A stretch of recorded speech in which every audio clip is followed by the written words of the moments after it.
Book 23, Enterprising Engines.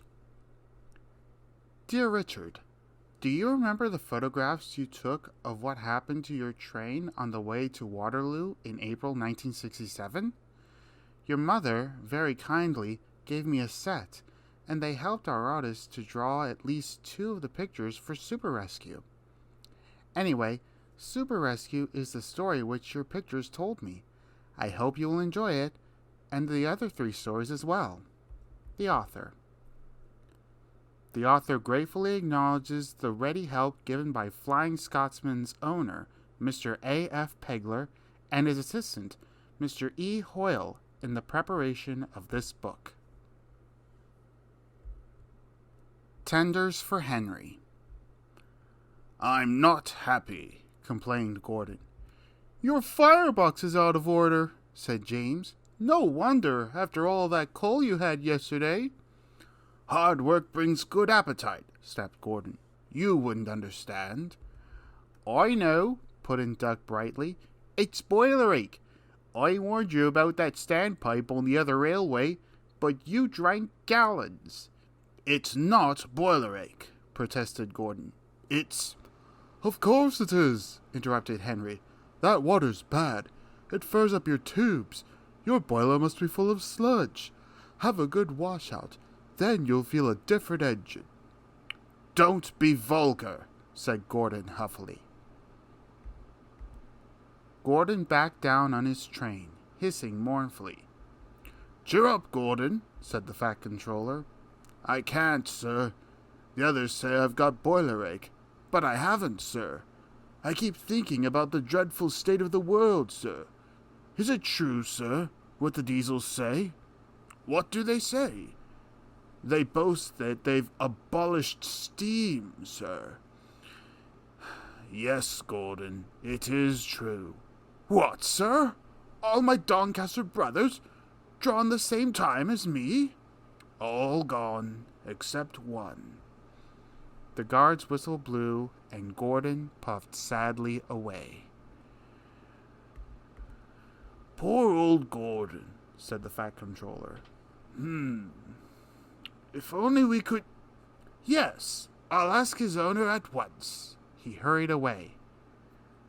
Arrangements took time, but one evening, Gordon's driver ran back, excited. "Wake up, Gordon! The Fat Controller's given you a surprise! Look!" Gordon could hardly believe it. Backing towards him were 2 massive tenders, and their engine's shape was very like his own. "It's Flying Scotsman!" he gasped. "The Fat Controller's brought him to see me. Oh, thank you, sir." Gordon's toot of joy was drowned by Flying Scotsman's as he drew happily alongside. Next day, the 2 engines were photographed side by side. "You've changed a lot," smiled Flying Scotsman. "I had a rebuild at Crewe. They didn't do a proper Doncaster job, of course, but it serves." "I had a rebuild too, and looked hideous, but my owner said I was an extra special engine, and made them give me back my proper shape." "Is that why you have 2 tenders, being special?" "No, you'd hardly believe it, Gordon, but over there, they've hardly any coal and water."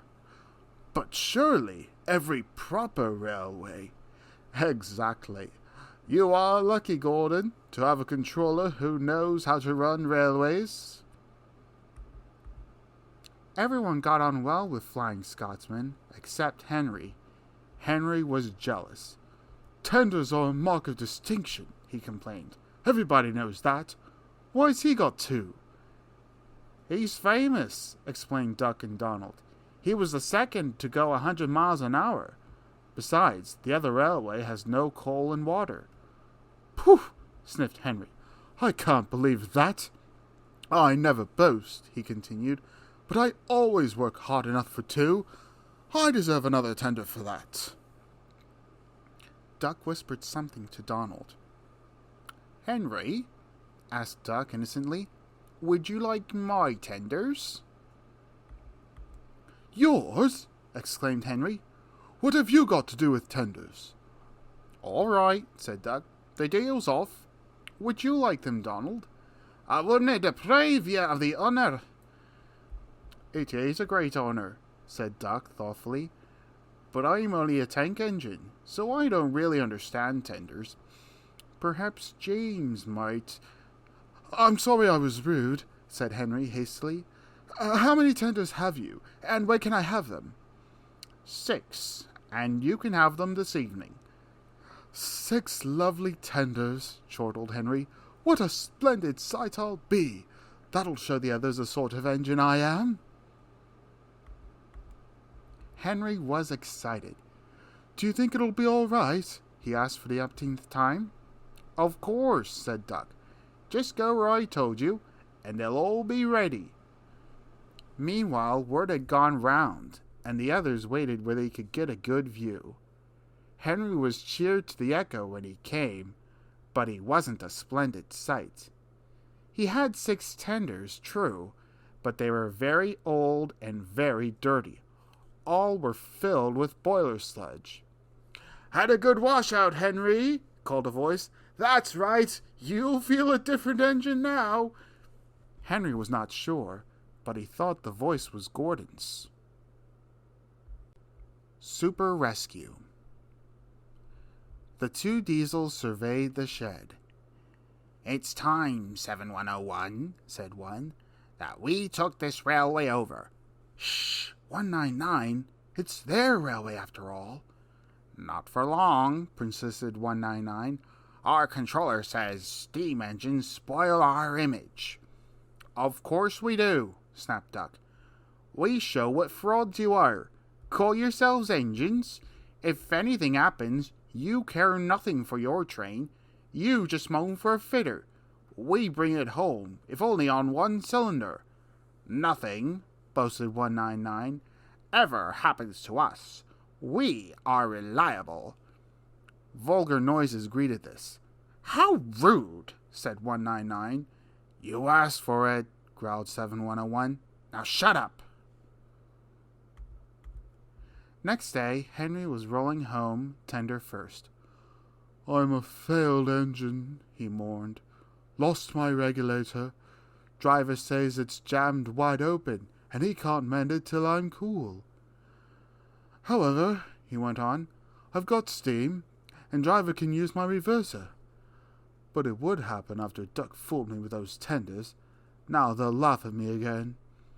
He reached the signal box and stopped, whistling for a road.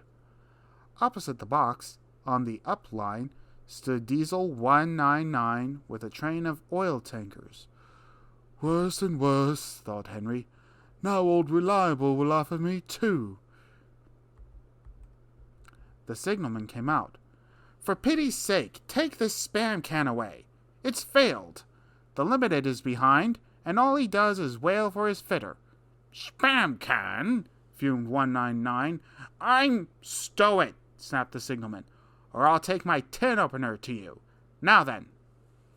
199 subsided at this dreadful threat, and Henry pulled the train out of the way. The diesel didn't help. He just sulked. The Limited rushed by with a growl and a roar. Henry gave a chuckle. Look, Spam Can, he said. There's your little pal. The diesel said nothing. He hoped 7101 hadn't noticed. 7101 hadn't noticed. He had troubles of his own. He was cross with his coaches. They seemed to be getting heavier. He roared at them, but it did no good. Engines have a pump called an ejector, which draws air out of the train's brake pipes to keep the brakes off. If it fails, air leaks in, and the brakes come on, gently at first, then harder and harder. 7101's ejector had failed. The brakes were already leaking on while he passed Henry. He struggled on for half a mile before being brought to a stand, growling furiously, unable to move a wheel. Well, well, well, did you hear what Signalman said? I thought they'd be laughing at me, chuckled Henry. Now the joke's on them. Moving 2 dead diesels and their trains, said his driver thoughtfully. That's no joke for a failed engine. Do you think you can do it? I'll have a good try, said Henry with spirit. Anyway, 7101's better than old Spam can. He did try and shut him up last night. Come on then, said his driver. We mustn't keep the passengers waiting. Get moving, you! Henry puffed the sulky diesel into motion and started to the rescue. Henry gently buffered up to the express. While the 2 drivers talked, his fireman joined his front brake pipe to the coaches. It's better than we thought, Henry, said his driver. The diesel can pull if we keep the brakes off. So the only weight we'll have is Spam Can's goods. Whoosh, said Henry. That's a mercy. He was, by now, feeling rather puffed. Boop, boop, boop, boop. Are you ready? Tooted 7101. Beep, beep, beep. Yes, I am, whistled Henry. So, with 7101 growling in front, and Henry gamely puffing in the middle, the long cavalcade set out for the next big station. Donald and Flying Scotsman were waiting. They cheered as Henry puffed past. He braked the coaches thankfully. Spam Can and the tankers trailed far behind. The passengers buzzed out like angry bees, but the fat controller told them about Henry, so they forgot to be cross and thanked Henry instead. They called him an enterprising engine and took his photograph. They were thrilled, too, when Flying Scotsman backed down on their train. If the guard hadn't tactfully shooed them to their coaches, the train would have started later than ever. Donald took the goods. Return 199 to the other railway, ordered the fat controller. I will write my views later. Henry and 7101 went away together. I'm sorry about last night, ventured the diesel. That's all right. You did shut old Reliable up. And, said the diesel ruefully, made a fool of myself today, too. Rubbish. A failed ejector might happen to anyone. I'd lost my regulator. You? Failed? Exclaimed the diesel. And yet... His voice trailed away in admiration. Well, said Henry, emergency, you know. Trains must get through. 7101 said no more. He had a lot to think about. Escape. Douglas had taken the midnight goods to a station on the other railway. He was shunting, ready for his return journey, when he heard a faint hiss. That sounds like an engine, he thought. The hiss came again. This time it sounded almost despairing. Who's there? He asked. A whisper came. Are you Effect Controller's engine? Aye, I'm proud of it. Thank goodness. I'm Oliver. We're escaping to your railway, but we've run out of coal, and I've no more steam. As if from scrap you're escaping? Yes. Then it's glad I'll be to help you, but we mun work fast. Both crews joined in. They took off Oliver's side rods, wrote out transit labels, and chalked scrap everywhere they could. Douglas marshaled Oliver in front of his train. No time to turn around, he panted. I mun run tender first. Yoo-hoo! Yoo-hoo! Yelled a passing diesel. A steamer's escaping! Yoo-hoo! Douglas puffed firmly on. Take no notice, he counseled. But they were stopped before they could clear the station throat. The foreman's lamp shone on Oliver. Aha! He exclaimed. A Western engine! His light flickered further back. A Western auto coach, and goods brake, too. You can't take these. Can we no? Said Douglas's driver. They're all for us. See for yourself. Douglas's guard showed him the labels and papers. Oliver's crew, hiding in the coach, hardly dared to breathe. Seems in order, said the foreman grudgingly, but it's queer. Sure, and it is, began the guard. But I could tell you queerer. So could I, interrupted the foreman. Right away, guard. A near thing, puffed Douglas with relief. We've had worse, smiled Oliver. We ran at night. Friendly signalmen would pass us from box to box where no trains were about. We got on well till Control heard about a mystery train. Then they tried to hunt us down. What did you do? A signalman let us hide on an old quarry branch. Driver, fireman and guard blocked the cutting with rubbish and lavered one of the approach rails away. We stayed there for days, with diesels baying and growling like hounds outside. I was very frightened then. Small blame to you, said Douglas feelingly. Presently they rumbled over the bridge and on to the Fat Controller's railway. We're home! They can't catch you now! Tell Isabel and Toad, please. Douglas called out the news and heard a joyful ding-a-ling-a-ling, ding-a-ling-a-ling. He was surprised. Oliver chuckled. That's Isabel, he said. There is a bell on her, you see. She's clever. When we go out together, I pull one way and push the other. When I pull, I can see ahead. When I push, I can't. So Isabel keeps a good lookout and rings her bell to talk to me. You didn't say. Douglas was impressed. About this Toad, he continued. Is he... Hold your wrist, said his driver. Yon's the works. We maun slip in unbeknownst and find a place for Oliver. Douglas tried hard to be quiet, but the night foreman heard them and had to be told their secret. I know just the place, he said, and showed them an empty siding nicely hidden away. Oliver said, Goodbye, and thank you, and Douglas puffed away. Yon's an enterprising engine, he thought. I won away here with Donald, but I'd have been feared to do it on my own. Little Western. Douglas arrived back in time to see Flying Scotsman take his enthusiasts home.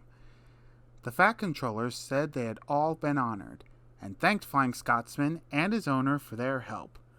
Please tell everyone, he went on, that whatever happens elsewhere, steam will still be at work here. We shall be glad to welcome all who want to see and travel behind real engines. This announcement was greeted with cheers, and Flying Scotsman departed to the strains of Will you no come back again? Led, as one might expect, by Donald and Douglas. At last Douglas could tell his news. They were all excited about it, and agreed that something must be done for Oliver. I'm feared, said Donald. Some murdering diesel may creep in, and him there alone, lacking steam even to whistle for help. You're right, said James. He won't be safe till the Fat Controller knows. Douglas should tell him at once, said Gordon firmly. Is it me speak to the Fat Controller? It's forward, he think me, and maybe interfering. Well, here he is, said a cheerful voice. Now, what's this all about? Duck broke the awkward silence. Beg pardon, sir, but we do need another engine. I agree. That is why I'm giving 7101 another chance. Their faces showed such dismay that the Fat Controller had difficulty with his own. Sir, ventured Gordon at last, we had hoped for a real engine. They, said the Fat Controller gravely, are rare, and unless one escapes, there's little hope. But, sir, burst out Donald, one has. And, thanks to Douglas, he is now at our works, announced the Fat Controller. Sir, gasped Douglas, is there anything you don't know? More than you think, he laughed. Oliver's crew told me all you did, Douglas. Och, sir, you couldn't see a browy engine, and him in trouble, and no do a wheel's turn. More than a wheel's turn, I fancy. Douglas, I'm pleased with you. Oliver, Isabel, and Toad will soon be ours. Oliver and Isabel are just what we need for Duck's branch line." Loud cheers greeted this announcement. "And Toad wants to be your brake fan, Douglas." "Thank you, sir. "I'd hope for that. He and I'll do Broly together." That, of course, made everything right. Henry spoke a good word for 7101, and the others gave him a welcome. He had good manners for a start, so Henry didn't find it hard to teach him our ways.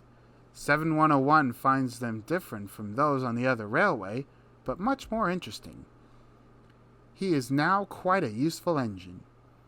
They teased him at first because of his growls. They said he was like a bear. He still growls, not because he is cross, but because he can't help it. His name, Bear, has stuck. He likes it. "It's nicer than just a number," he says. "Having a name means that you really belong." The Fat Controller soon had Oliver, Isabel, and Toad mended and painted in full Great Western colors. Then he rescued 3 more Western auto coaches. 2, Alice and Mirabelle, he gave to Duck. The 3rd, Dulcie, joined Oliver and Isabel. Duck and Oliver are happy on their branch line. It runs along the coast to the small railway. "We reopen branches," they boasted. They are very proud of this indeed. The others laughed at first and called their branch the Little Western. Duck and Oliver were delighted, and now no one ever thinks of calling it anything else.